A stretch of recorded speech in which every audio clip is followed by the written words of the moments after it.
नमस्कार दोस्तों, तो एक बार फिर से स्वागत है आप सभी का हमारे YouTube चैनल पर।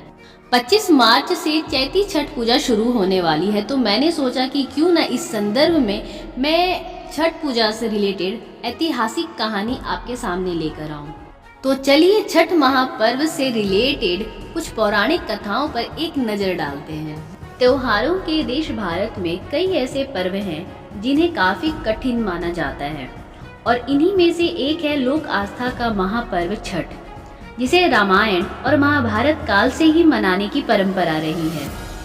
नहाय खाए के साथ प्रारंभ हुए लोक आस्था के इस 4 दिवसीय महापर्व को लेकर कई कथाएं मौजूद हैं। एक कथा के अनुसार महाभारत काल में जब पांडव अपना सारा राजपाट जुए में हार गए, तब द्रौपदी ने छठ व्रत किया। इससे उनकी मनोकामनाएं पूर्ण हुई तथा पांडव को राजपाट वापस मिल गया।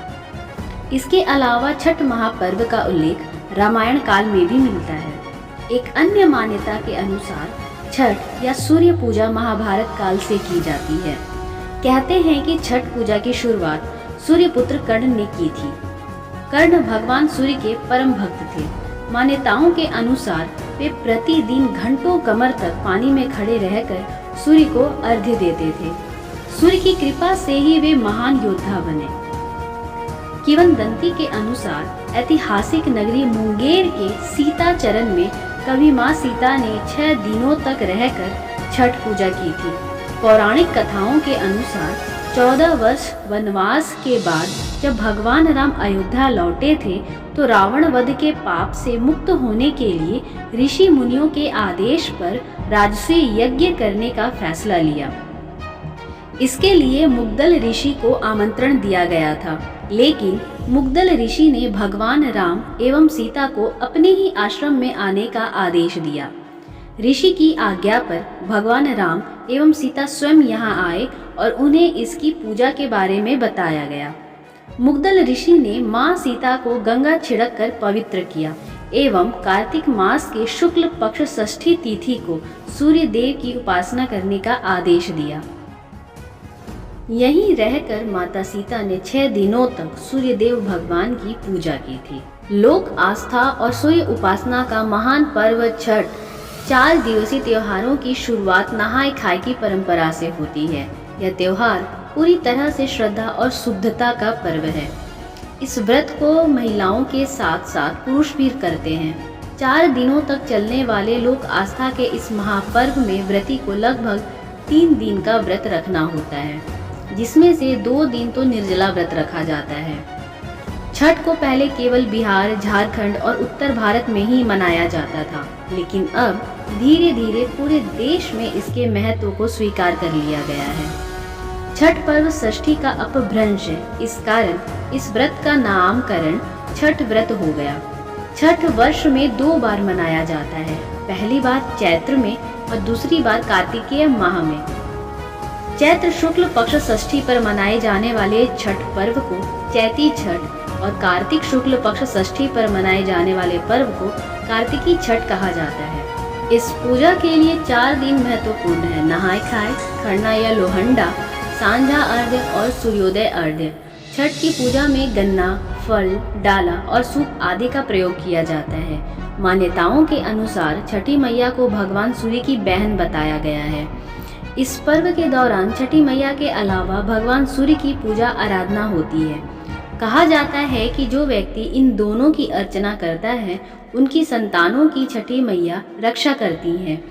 कहते हैं कि भगवान की शक्ति से ही 4 दिनों का यह कठिन व्रत संपन्न हो जाता है। छठ वास्तव में सूर्योपासना का पर्व है, इसलिए इसे सूर्य षष्ठी व्रत के नाम से भी जाना जाता है। इसमें सूर्य की उपासना उनकी कृपा प्राप्त करने के लिए की जाती है। ऐसा विश्वास है कि इस दिन सूर्य देव की आराधना करने से व्रती को सुख, सौभाग्य और समृद्धि की प्राप्ति होती है और उनकी सभी मनोकामनाएं पूरी होती हैं। इस पर्व के आयोजन का उल्लेख प्राचीन ग्रंथों में भी पाया जाता है। इस दिन पुण्य सलीला नदियों, तालाब या फिर किसी पोखर के किनारे पर पानी में खड़े होकर सूर्य को अर्घ्य दिया जाता है। पौराणिक मान्यताओं के अनुसार कार्तिक शुक्ल पक्ष की षष्ठी के सूर्यास्त और सप्तमी के सूर्योदय के मध्य वेद माता गायत्री का जन्म हुआ था। प्रकृति के षष्ठ अंश से उत्पन्न षष्ठी माता बालकों की रक्षा करने वाले विष्णु भगवान द्वारा रची माया है। बालक के जन्म के छठे दिन छठी मैया की पूजा अर्चना की जाती है, जिससे बच्चे के ग्रह गोचर शांत हो जाए और जिंदगी में किसी प्रकार का कष्ट न आए। इस मान्यता के तहत ही इस तिथि को षष्ठी देवी का व्रत होने लगा। छठ पूजा की धार्मिक मान्यताएं भी हैं और सामाजिक महत्व भी, लेकिन इस पर्व की सबसे बड़ी बात यह है कि इसमें धार्मिक भेदभाव, ऊंच नीच, जात पात भूलकर सभी एक साथ इसे मनाते हैं। किसी भी लोक परंपरा में ऐसा नहीं है। सूर्य जो रोशनी और जीवन के प्रमुख स्रोत हैं और ईश्वर के रूप में जो रोज सुबह दिखाई देते हैं, उनकी उपासना की जाती है।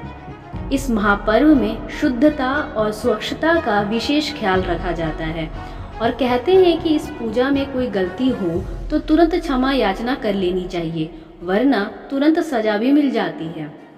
सबसे बड़ी बात यह है कि इस पर्व सबको एक सूत्र में पिरोने का काम करता है।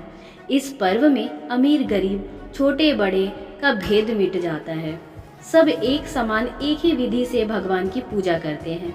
अमीर हो या गरीब, सभी मिट्टी के चूल्हे पर ही प्रसाद बनाते हैं। सब एक साथ गंगा तट पर एक जैसे दिखाई देते हैं। बांस के बने सूप में ही अर्घ्य दिया जाता है। प्रसाद भी एक जैसा ही होता है और भगवान भास्कर सबके लिए एक जैसे ही हैं।